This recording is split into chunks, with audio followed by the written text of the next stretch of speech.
मुख्यमंत्री जयराम ठाकुर बोले गिरिपार को एसटी स्टेटस से प्रभावित नहीं होंगे एससी व ओबीसी के संवैधानिक अधिकार। हाटी समुदाय की रजिस्ट्रेशन से पहले गृह मंत्री द्वारा आरजीआई को फोन किए जाने की बात भी जनसभा में कही। सीएम जयराम के अनुसार एचएम अमित शाह द्वारा यस किए जाने के बाद उन्हें हो चुका था जल्द गिरिपार को शेड्यूल ट्राइब स्टेटस मिलने का भरोसा। हाटी समिति व भाजपा की सतौन में हुई विशाल जनसभा की बदौलत प्रभावित हुए सिरमौर के कई निजी व सरकारी बसों के रूट। आधे से ज्यादा बसें रूट पर न जाने से पैदल अथवा भारी भरकम खर्चा कर टैक्सी से जाने पर मजबूर हुए यात्री। इससे पूर्व कल प्रियंका गांधी की सोलन जनसभा के चलते भी प्रभावित हुए थे जिला में प्राइवेट बसेस के कई रूट। मुख्यमंत्री जयराम ठाकुर ने कहा कि गिरिपार की सवर्ण आबादी को शेड्यूल ट्राइब स्टेटस मिलने से क्षेत्र के एससी व ओबीसी समुदाय से संबंध रखने वाले लोगों के कॉन्स्टिट्यूशनल राइट प्रभावित नहीं होंगे। उन्होंने कहा कि गिरिपार वासियों की 55 साल पुरानी मांग पूरी होता देख कुछ लोग क्षेत्र के अनुसूचित जाति व अन्य पिछड़ा वर्ग के लोगों को भड़काकर अपने सियासी हित साधने की कोशिश कर रहे हैं, जो कि पूरी तरह गलत है। गौरतलब है कि गिरिपार की सवर्ण आबादी को शेड्यूल ट्राइब स्टेटस मिलने पर इलाके में मेट्रो सिटी एक्ट निष्क्रिय होने व कुछ अन्य मुद्दों को लेकर जहां अनुसूचित जाति अधिकार संरक्षण समिति द्वारा कैबिनेट से मंजूरी मिलने से पहले ही एसटी स्टेटस के खिलाफ मंडल मुख्यालय शिलाई, संगड़ा व राजगढ़ में महारैली अथवा विरोध प्रदर्शन किए जा चुके थे। वहीं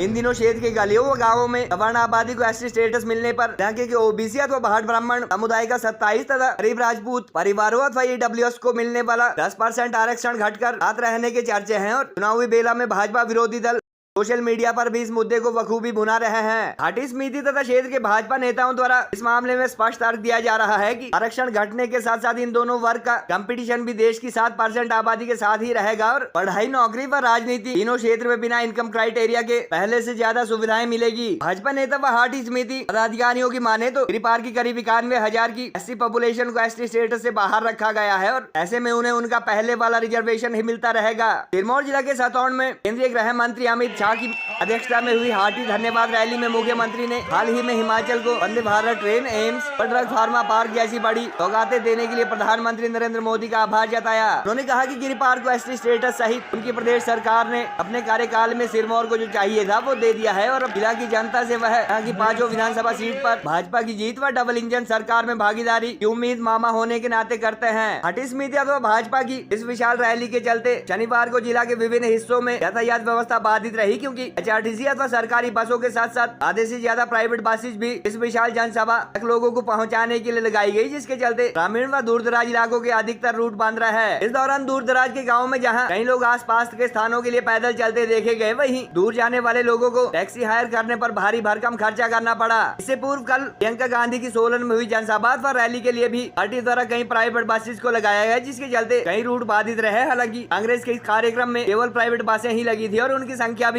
अटियाबार रैली से कहीं कम थी। बहरहाल मुख्यमंत्री एक बार फिर मंच से कह चुके हैं कि गिरिपार की 1,60,000 की आबादी को एसटी स्टेटस मिलने से शेड्यूल कास्ट व अदर बैकवर्ड क्लास का कोई भी संवैधानिक हक प्रभावित नहीं होगा।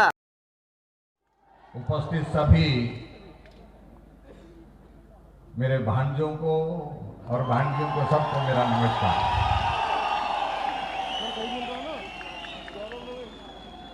इस हाटी के कारण एक ऐसा रिश्ता बन गया और ये सब सिरमौर वाले हमें मामा कहते हैं और मामा होने के नाते मेरा फर्ज बनता था कि मैं अपने भांजों की बात को मानूं, उसके लिए संघर्ष करूं, उस बात को पूरा करूं। भाई और बहनों में ये कहना चाहता हूं, सच में जो हकीकत है, यहाँ हाटी कमेटी की ओर से भी जो सब प्रतिनिधि यहाँ मंच पर आए उनका भी मैं आभार व्यक्त करता हूं। उन्होंने बहुत प्रभावी ढंग से अपनी बात को कहा।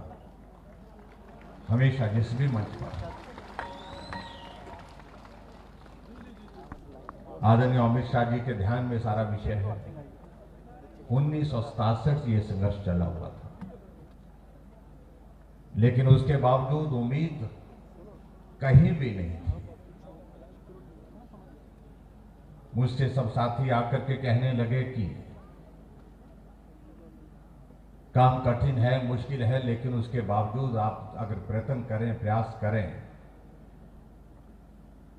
और हमें मालूम है, सब साथियों ने कहा कि इस काम को अगर अब की बार हम नहीं कर पाए तो जिंदगी में हमें ये संघर्ष छोड़ देना पड़ेगा। और उसकी वजह ये इनका सीधा कहना था, अगर आदरणीय देश के हमारे यशस्वी प्रधानमंत्री नरेंद्र भाई मोदी जी के रहते ये काम छूट गया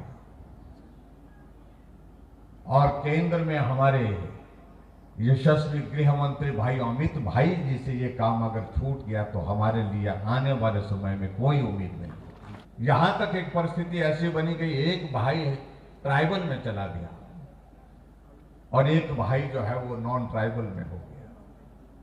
और सही मायने में मैं कहूं, विश्वास तो था मुझे भाई अमित शाह जी इस काम को अगर हाँ कह देंगे तो हो करके रहेगा, क्योंकि आपकी कही हुई बात पत्थर पर लकीर होती, उसे कोई नहीं मिटा सकता, कोई नहीं हटा सकता। कि जैसे हमने ये विषय आपके समक्ष रखा, आदरणीय गृह मंत्री जी के समक्ष रखा, आपने फोन उठाया, आरजीआई को फोन किया, कहा कि भाई ये मेरे हिमाचल के लोगों का एक दिल के करीब का एक विषय है, इसको करना है, एक भावनात्मक मुद्दा ये करना। कई जगह बाधाएं भी आई, लेकिन फिर भी उसके बावजूद आखिरकार आज हम इस मंजर को देख रहे हैं अपने सामने, जो हमने कभी सोचा नहीं था, वो सब हमारा जो स्वप्न जो है वो साकार हुआ। हम कल्पना नहीं कर सकते थे धारा 370 समाप्त होगी, जिंदगी खत्म हो जाएगी। हमने सोचा था कि हम यही कहते रहेंगे कि जहां हुए बलिदान मुखर्जी वो कश्मीर हमारा है, यही हम नारे लगाते थे। धारा 370 समाप्त करने की बातें कहते हैं, जिस धारा 370 को समाप्त करने की बातें हो रही थी उसको हमने अपनी आंखों के सामने समाप्त होते देखा। ये हमारे लिए सौभाग्य की बात है कि हम उस पीढ़ी में है जिन्होंने चश्मदीद गवाह होकर के इसको देखा है। दिन आया और हमने अपनी आंखों से चश्मदीद गवाह बन करके राम मंदिर के, भव्य मंदिर के निर्माण का रास्ता साफ होते देखा और भव्य मंदिर के निर्माण के काम को शुरू करने के लिए देश के यशस्वी प्रधानमंत्री नरेंद्र भाई मोदी जी को शिलान्यास करते हुए। अगर हम हाटी की अगर बात कहते हैं, ये एक वर्ष का विषय नहीं है, एक चुनाव या एक दो चुनाव का विषय नहीं है, 5 वर्ष का विषय नहीं है। आपने जो काम किया है ये काम पीढ़ियों के लिए हुआ है, जनरेशन के लिए हुआ है, लंबे दौर के लिए। लेकिन विचित्र परिस्थिति में इस बात को भी देख रहा था, कुछ हमारे मित्र इस तरह के प्रयत्न कर रहे थे। इससे राजनीतिक मकसद ये तो हमने उठाया था, कभी ऐसे कहने लगे, जब उनको लगा कि ये श्रेय हमें नहीं मिल पा रहा है तो ऐसे में कहने लगे हमारे अनुसूचित जाति के भाई बहनों के बीच में जाकर के चुप करके कहने लगे आपको तो बहुत नुकसान होगा। हमने इसका प्रावधान पहले ही किया है, किसी अनुसूचित जाति के भाई का हक नहीं छीना जाएगा, इस बात को उसमें सुनिश्चित किया गया है। जो प्रस्ताव किसी ओबीसी को नुकसान नहीं, इसलिए बेवजह की बातों में जाने की आवश्यकता नहीं।